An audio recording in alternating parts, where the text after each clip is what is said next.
بسم الله الرحمن الرحيم. عن أبي أيوب رضي الله تعالى عنه قال قال رسول الله صلى الله تعالى عليه وسلم: إذا قمت في صلاتك فصل صلاة مودع ولا تكلم بكلام تعتذر منه وأجمع اليأس عما في أيدي الناس. رواہ ابن ماجہ۔ نبی کریم صلی اللہ علیہ وسلم کی خدمت میں ایک شخص آئے اور انہوں نے عرض کیا: یا رسول اللہ صلی اللہ علیہ وسلم، عظنی و اوجز، مجھے نصیحت فرما دیجئے اور مختصر سی نصیحت فرما دیجئے۔ آپ صلی اللہ علیہ وسلم نے 3 نصیحتیں ارشاد فرمائیں۔ پہلی فرمایا: اذا قمت فی صلاتک، جب تم نماز کے لیے کھڑے ہو، فصلی صلاۃ مودع، تو پھر ایسی نماز پڑھو جیسے تم زندگی کی آخری نماز پڑھ رہے ہو۔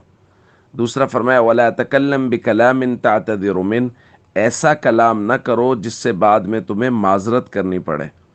تیسرا فرمایا کہ جو کچھ لوگوں کے پاس ہے اس سے پوری طرح سے مایوس ہو جاؤ کہ اس میں تمہارا کوئی حصہ نہیں ہے۔ دوستو، یہ 3 نصیحتیں ہیں۔ ایک یہ ہے کہ ہر نماز کو آخری نماز سمجھ کے پڑھو۔ ظاہر ہے اگر ہر نماز کو آخری نماز سمجھ کے پڑھیں گے تو پوری توجہ کے ساتھ، دھیان کے ساتھ نماز پڑھیں گے۔ اور فرمایا کہ ایسی کلام نہ کرو کہ جس سے بعد میں معذرت کرنی پڑے، یعنی بہت سوچ سمجھ کے کلام کرو۔ گالی دینا، بدتمیزی کرنا، کسی کے ساتھ الجھنا کہ بعد میں معذرت کرنی پڑے یا ممکن ہے کہ بعد میں معذرت کرنی پڑے، اس سے بچو۔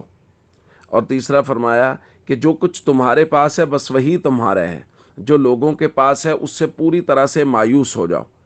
میرے دادا جی رحمۃ اللہ علیہ فرمایا کرتے تھے کہ آپ کے پاس جو پیسے ہیں بس وہی آپ کے ہیں۔ اگر آپ کو 10 لوگوں نے کہا ہوا ہے کہ جو میرے پاس پیسے ہیں جی وہ آپ کے ہی ہیں، تو جب تک وہ آپ کی جیب میں نہیں ہے وہ آپ کے نہیں ہیں، وہ اسی کے ہیں جس کی جیب میں۔ تو اس لیے جو کچھ لوگوں کے پاس ہے، حضور نے فرمایا اس سے مایوس ہو جاؤ۔ اس لیے ہم سب کو چاہیے نبی کریم صلی اللہ علیہ وسلم کی مبارک نصائح پر مکمل طریقے سے عمل کریں۔ نماز کو پورے دھیان اور توجہ کے ساتھ پڑھیں۔ بات کرنے سے پہلے سوچیں کہ کہیں بعد میں معذرت تو نہیں کرنی پڑے گی، اور جو کچھ لوگوں کے پاس ہے اس سے پوری طرح سے مایوس ہو جائیں۔ السلام علیکم ورحمۃ اللہ وبرکاتہ۔